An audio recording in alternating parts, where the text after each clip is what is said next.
awful for the environment. We've all heard of the matter of global warming. If you haven't, I don't know how you've made it this far, to be honest. And whether or not you believe in it, all I'm going to say is it was like 50 degrees last week, and it's December. It's enough for me to speak on it, at least. Well, there's this one miracle solution that's been brought up time and time again on how we can fix this problem. It comes in the form of electric cars. Today I'm going to be explaining why electric cars are not the miracle solution and why you should just buy a gas-powered car instead. In order to understand why electric cars are not the miracle solution, I will be discussing three main points.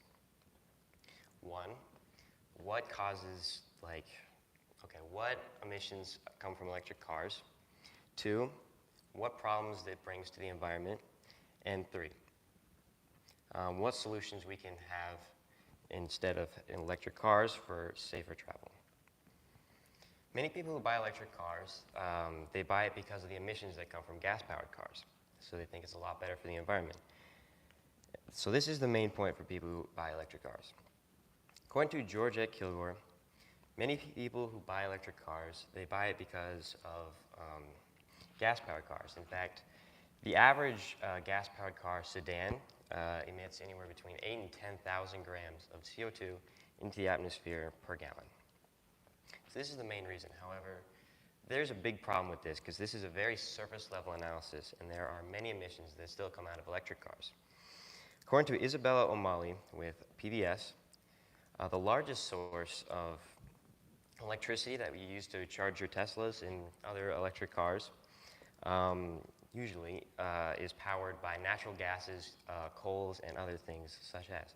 So even though you're not directly burning up a bunch of fossil fuels by driving a gas-powered car, you're still indirectly causing a lot of harm to the environment.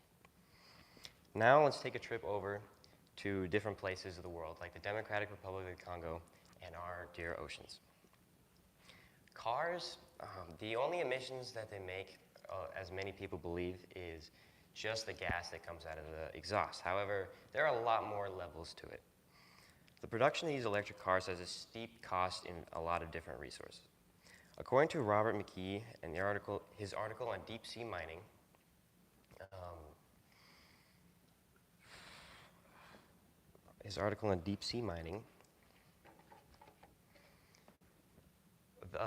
marine life and a bunch of other ocean animals are killed all the time because people are moving towards our oceans and the depths of our oceans in order for search of different minerals like coal, cobalt, and other things such as. This will kill off tons of marine life. However, this is not the only place that our environment is being killed, and it's not even just fish that are being killed and hurt by mining for cobalt. If we move over to places like the Democratic Republic of the Congo, we'll see tons of harm that comes out of mining for cobalt. According to the article, Rise of Electric Cars Fuels Cobalt Market Surge by PR Newswire, around 2/3 of the world's cobalt that you use for your electric cars comes from the Democratic Republic of the Congo. The problem with this is these places that mine for cobalt are very corrupt and are very terrible. As you can see in this picture, this is one of these cobalt mines that they use. It's actually one of the main ones. As you can see, it's very crowded. There's tons of it's very bad conditions, and it's very crowded, and they make around the equivalent of $2 per hour in America. So it's been described as near slave-like conditions.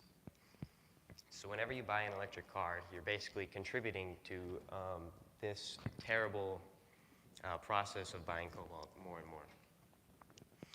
And now let's look over to some different solutions that we can take to make cleaner transportation more possible. In an article by William Boston with the Wall Street Journal, natural gas is slowly being replaced by better, reliable sources when it comes to gaining electricity to charge your electric cars. So in the future, there is a big chance that electric cars will be a good opportunity, but right now is not that time. But some other things that you can do right now to start caring for the environment more when you're using transportation is you can start using public transportation. According to the official United Nations website, if you take public transportation, around 2.2 tons of CO2 is like not put into the air when you start using transportation per individual annually. And now let's wrap up our speech and discuss the main points we've done. We started with the different problems of electric cars and why it's not true that these electric cars avoid different emissions like gas-powered cars do. Then we traveled over to the Democratic Republic of the Congo, and we saw how terrible conditions are brought up, and the environment is terribly destroyed when it comes to mining for cobalt. And then finally, we looked at some different solutions. However, electric cars today are not ready. They could be ready in the future, but they are not ready today for you to buy, in my opinion. And it's probably yours now too, as I have proven throughout the PowerPoint. So, with that being said, next time you see a big factory with a bunch of smoke coming out the top, or different exhaust coming out of vehicles, or even just the heat coming out of houses and think this is terrible for the environment, keep thinking that way and keep thinking of different ways that you can better help the environment.